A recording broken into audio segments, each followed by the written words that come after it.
what are the daily, weekly, and monthly advertising optimizations you do regularly. Daily, it's really important to see a look back of what happened yesterday, because that's where we're going to check the performance, if there are any performance issue. Daily or non-PPC metrics very important. Did we get any suspicions?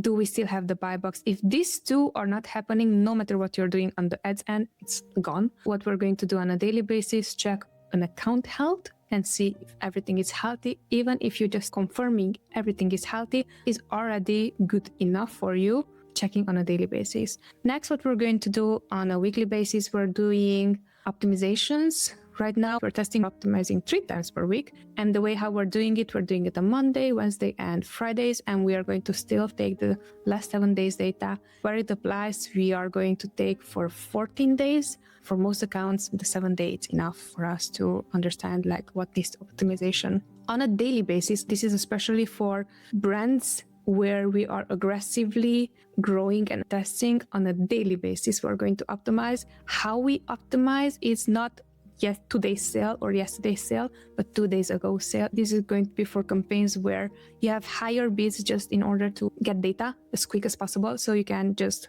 slash down everything that doesn't work and double down on what works. Monthly, what we're doing, we have a look back. First off, we're going to also do a bid optimization that is based on monthly. And there we're going to look into bids specifically, how did they perform, targets specifically, if we have any targets that are not generating traffic by targets, keywords, search terms, and also targets like product targeting. So those 3 things. That's really important. The monthly is also going to be something that we are going to check. How did we perform last month and what is the next month's strategy? It's really important because if you don't have a better understanding of the last month, you might be overestimated or underestimating the next month. Very important because you were asking about daily, weekly, and monthly. Beforehand, we had only a monthly inventory check. Now we have it on a weekly basis just to make sure that we are going to catch any old inventory that we're not moving quick enough.